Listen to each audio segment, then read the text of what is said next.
மிரட்டும் காலநிலை. தமிழகத்தில் 12 மாவட்டங்களில் வறட்சி ஏற்படலாம்னு சொல்கிறாங்க. நாட்டில் 111 மாவட்டங்கள் பெரும் பாதிப்புக்குள்ளாகும். எல் நினோ முன்னெச்சரிக்கையில் மத்திய அரசு தீவிரம்.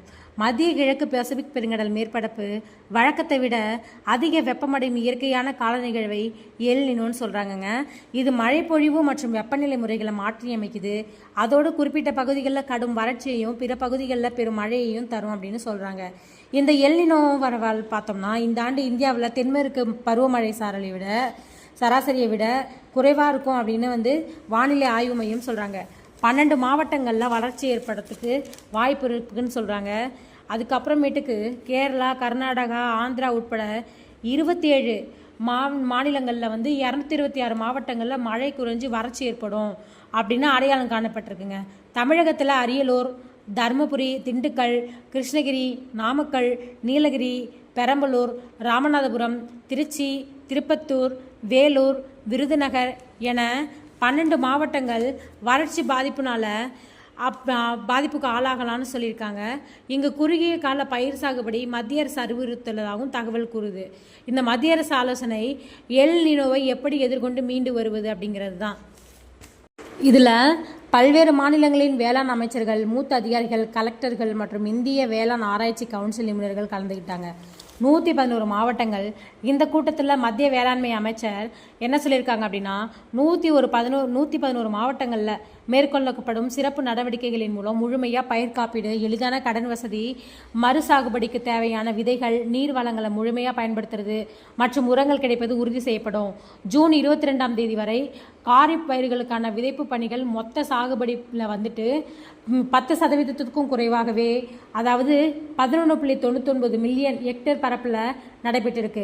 இது கடந்த ஆண்டு இதே காலகட்டத்தில் பதிவான 11.79 மில்லியன் ஹெக்டேர் பரப்பளவை விட சற்று அதிகம். மழைப்பொழிவு பற்றாக்குறை நிலவுது. எனவே விவசாயிகளுக்கு மாற்று பயிர்களை பரிந்துரைக்க வேண்டியிருக்கு. வானிலை முன்னறிவிப்புகள் இயல்பான சூழலை அடிப்படையாக கொண்டாது அப்படின்னாலும் உற்பத்தி குறையாமல் இருப்பதை உறுதி செஞ்சுக்கணும். ஜூலை 2ஆம் தேதி முடிவடையும் வாரத்திலையும் மழைப்பொழிவு பலவீனமாகவே இருக்க வாய்ப்பு. இது வானம் பார்த்த பூமியாக இருக்கும் மானாவாரி பயிர் பகுதிகளில் உள்ள காரிப்பயிர்களின் விளைச்சலை நேரடியாக பாதிக்கும் என எச்சரிக்கை விடுத்திருக்காங்க. நெருக்கடி நிலை வரும் வரை நாம் காத்திருக்க போவதில்லை, முன்னெச்சரிக்கையாக தயாராகி வந்துட்டு இருக்கோம் அப்படின்னு சொல்லியிருக்கிறாங்க. 3 பிரிவுகள். மத்திய அரசு மற்றும் விஞ்ஞானிகள் குழு இணைந்து நடத்திய அறிவியல் பூர்வமான ஆய்வின்படி போதிய பாசன வசதி இல்லாத பலவீனமான பருவமழையால் பாதிக்கப்படக்கூடிய 315 மாவட்டங்கள் கண்டறியப்பட்டிருக்கு. இந்த மாவட்டங்கள் மத்திய பிரதேசம், மகாராஷ்டிரா, அதுக்கப்புறம் தமிழகம், குஜராத், உத்தரப்பிரதேசம், ராஜஸ்தான், கர்நாடகா, பீகார், ஜார்க்கண்ட், தெலுங்கானா, ஆந்திரா, ஒடிஷா ஆகிய மாநிலங்களில் இருக்குது. இதில் பார்த்தோம்னா பருவமழை இயல்பை விட குறைவாக இருக்கும். பாசன வசதியின் அடிப்படையில் இந்த மாவட்டங்கள் 3 பிரிவுகளாக பிரிச்சிருக்காங்க. நாட்டின் 12 மாநிலங்களில் பரவியுள்ள 111 மாவட்டங்கள் முதன்மை முன்னுரிமை மாவட்டங்கள் அப்படின்னு அடையாளம் காணப்பட்டிருக்கு. இதில் 25% குறைவானவே பாசன வசதி இருக்குது. 76 மாவட்டங்கள் நடுத்தர முன்னுரிமை மாவட்டங்கள்.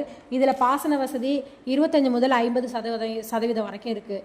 128 மாவட்டங்கள் அணைகள் மற்றும் பிற ஆதாரங்கள் மூலம் ஓரளவு சிறந்த பாசன வசதிகள் கொண்டிருப்பதனால இது குறைஞ்ச முன்னுரிமை மாவட்டங்களாக அடையாளம் காணப்பட்டிருக்கு. எல் நினோவால் மத்திய பிரதேசம், மகாராஷ்டிரா, குஜராத், உத்தரப்பிரதேசம், ராஜஸ்தான், கர்நாடகா, பீகார், ஜார்க்கண்ட், தெலுங்கானா, ஆந்திரா மற்றும் ஒடிஷா உள்ளிட்ட 12 மாநிலங்கள் அதிகம் பாதிக்கப்பட வாய்ப்பு இருக்குது. இதற்காக பார்த்தோம்னா வேளாண் ஆராய்ச்சி கவுன்சில் தயாரித்துள்ள மாவட்ட வாரியான அவசர கால வேளாண் திட்டங்களை உடனடியாக கன அளவில் செயல்படுத்த மாநில அரசுகளுக்கு அறிவுறுத்தப்பட்டிருக்கு. இதன் கீழ் குறைந்த மழைப்பொழிவு உள்ள பகுதிகளில் பயிரிட ஏற்ற மாற்று பயிர்களை ஊக்குவித்தல், பயிர் பன்முகத்தன்மை உத்திகள் மற்றும் 100 நாள் வேலை திட்டத்தின் கீழ் நீர் சேகரிப்பு மற்றும் குளங்களை தூர்வாரும் பணிகளுக்கு முன்னுரிமை வழங்க உத்தரவிட்டிருக்காங்க. இந்த எல் நினோவா பேர் எப்படி இருந்துச்சுன்னு பார்த்தோம்னா உலக அறிஞ்ச வார்த்தையிலான எல் நினோவா மாறி இருக்கு. இந்த எல் நினோ என்ற வார்த்தை ஸ்பானிஷ் மொழியிலிருந்து வந்திருக்கு. இதற்கு சிறுவன் அல்லது குழந்தை கிறிஸ்துன்னு பொருள். தென் அமெரிக்காவின் பசிபிக் கடற்கரை பகுதியில் வழக்கமாக கிறிஸ்துமஸ் காலத்தையொட்டி தோன்றுகின்ற மீண்டும் மீண்டும் நிகழ்கிற வழக்கத்துக்கு மாறான வெப்பமான கடல் நீரோட்டங்களை விவரிப்பதற்காக 1600களில் பெரும் நாட்டு மீனவர்கள் இப்பெயரை சூட்டியிருக்கிறாங்க.